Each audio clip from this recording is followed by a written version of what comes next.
Hello అండి, నేను కళ్యాణ్ హైదరాబాద్ నుంచి వచ్చాము. నేను ఈ గుడికి 25 ఇయర్స్ నుంచి వస్తున్నాను. కానీ 25 ఇయర్స్ నుంచి మేజర్ డెవలప్మెంట్ అంటూ ఏం జరగలేదు. ఒక లైన్స్ కానీ ఫెసిలిటీస్ కానీ వచ్చిన వాళ్ళకు కనీసం వాటర్ ఫెసిలిటీ కానీ ఇక్కడ ఏం ఫెసిలిటీస్ మాత్రం పెరగలేదు. వచ్చే భక్తులు పెరుగుతున్నారు కానీ ఇక్కడ ఉండే ఫెసిలిటీస్ మాత్రం చాలా నామినల్గా పెరుగుతున్నాయి. వచ్చే భక్తులకి దీనికి వచ్చే ఫండ్కి గవర్నమెంట్ పెద్ద కాన్సన్ట్రేట్ చేస్తలేదని మా ఫీలింగ్. ఒక యాదగిరిగుట్ట కట్టిరండి, ఇంకా దాని తర్వాత ఈ గుడికి ఒక పార్కింగ్ పెట్టిరు పెద్దగా తప్ప ఈ గుడిలో ఇంకా ఏం డెవలప్మెంట్ చేయలేదు. ఇంతమంది భక్తులు వస్తున్నారు, చాలా ప్రాబ్లమ్స్ ఫేస్ చేస్తున్నారు. ఈ గుడిని ఇంకా కొంచెం ఎక్కువ డెవలప్ చేస్తే వేరే వేరే పార్ట్స్ నుంచి రెగ్యులర్గా వస్తారు. ఇంకా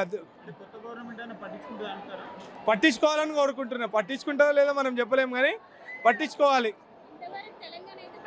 ఎందుకంటే తెలంగాణలో ఉన్న పెద్ద టెంపుల్స్ చాలా తక్కువ ఉన్నాయి. ఉన్న వాటినైనా మనం డెవలప్ చేసుకుంటే భక్తులు ఎక్కువ మంది వస్తారు, మన తెలంగాణకి గుర్తింపు పేరు అనేది ఎక్కువ వస్తుంది. నా పేరు బంటి. మేము హన్మకొండకి నుంచి వచ్చినామన్నా. రూమ్స్ అవైలబిలిటీగా లేవు, అసలే చాలా ప్రాబ్లం అవుతుంది. ప్రైవేట్లో ఉన్నాయి కానీ 1500 2000 తీసుకుంటున్నారు చిన్న చిన్న రూమ్స్కి. పార్కింగ్కి కూడా చాలా ప్రాబ్లం అవుతుంది. ఇక్కడ రోడ్లు కూడా చాలా చిన్నగా ఉన్నాయి, నడవడానికి కూడా ఇబ్బంది అవుతుంది. చాలా సమస్యలు ఉన్నాయి అన్న. ఈ జనరల్ పబ్లిక్కి కూడా ఫ్రీ దర్శనానికి కూడా చాలాసేపు టైం పడుతుంది. అది కూడా కొంచెం ఫాస్ట్గా చేస్తే బాగుంటుంది. ముసలి వాళ్ళు వీళ్ళు చాలాసేపు వెయిట్ చేయాలంటే ఇబ్బంది పడి సైడ్కి కూర్చుంటున్నారు. సపరేట్ లైన్ ఉంటే బాగుంటుంది. కొంచెం ఫాస్ట్గా అయ్యేటట్టు చూసుకోవాలి దర్శనం కూడా. అది వాటర్ ఫెసిలిటీ కూడా ఎక్కడ లేవు. అలాంటి కొన్ని సమస్యలు ఉన్నాయన్న. అవి చూసుకుంటే మంచిగా అవుతుంది దర్శనం. గుడి కూడా డెవలప్ అవుతుంది మంచిగా. ఉట్టప్పుడు అయితే మండే ఇప్పుడు 7-8 గంటలు దర్శనం పడుతుంది అన్న టైము. అది కూడా కొంచెం తక్కువ చేసుకుంటే వచ్చేటోళ్ళు ఎక్కువ అవుతుంది పబ్లిక్. గుడి కూడా డెవలప్ అవుతుంది మంచిగా. అంతే అన్న. ఈరోజు మన రాజరాజేశ్వర స్వామి టెంపుల్లో ఆదివారం చేయబట్టి చాలా రష్తో కూడుకుంది. మేము హన్మకొండ నుంచి వచ్చామండి.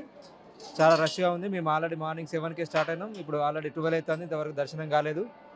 కాబట్టి భక్తులందరూ చాలా ఎక్కువ మంది వస్తున్నారు. కాబట్టి అందరికీ కావాల్సినటువంటి సౌకర్యాలు ఇంకా చాలా కావాలండి.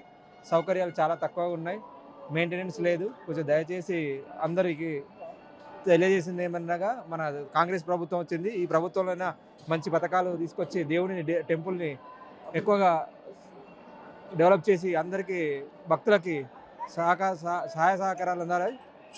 హలో అండి, మేము 2 గంటలు అయితే అంది. శీఘ్ర దర్శనం 100 రూపీస్ టికెట్ తీసుకున్నాము, ఇంకా దర్శనం కాలేదు. లాస్ట్ టైం కూడా వచ్చినప్పుడు లోపల ఉన్న వాళ్ళు అక్కడనే ఉంటున్నారు, ఎవరు వాళ్ళని ముందుకు ఫార్వర్డ్ చేయట్లేదు. అది మెయింటెనెన్స్ బాగాలేదండి ఇక్కడ. అందుకనే అక్కడ ఎవరు లేరు ఇట్లా పుష్ చేయడానికి, ఎవరిని ఇట్లా పక్కకు తీసుకెళ్ళడానికి. అందుకని లేట్ అవుతుంది ఇక్కడ. ఇప్పుడు అయినా మేము 2 hours నుంచి అక్కడ నుంచి వస్తున్నాం. 100 రూపీస్ పే చేసి మరి వచ్చాం ఇక్కడ దాకా. 2 hours అయింది. లేదు, అలా ఏం లేదు, అట్లా ఏం లేదు. అందరికి ఒక కామన్ లైన్, అట్లా ఏం లేదు. వాళ్ళకు ప్రొవైడ్ చేయాలి, వృద్ధులకు వికలాంగులకు. నా పేరు రామ్దని, నేను జగిత్యాల నుంచి వచ్చిన.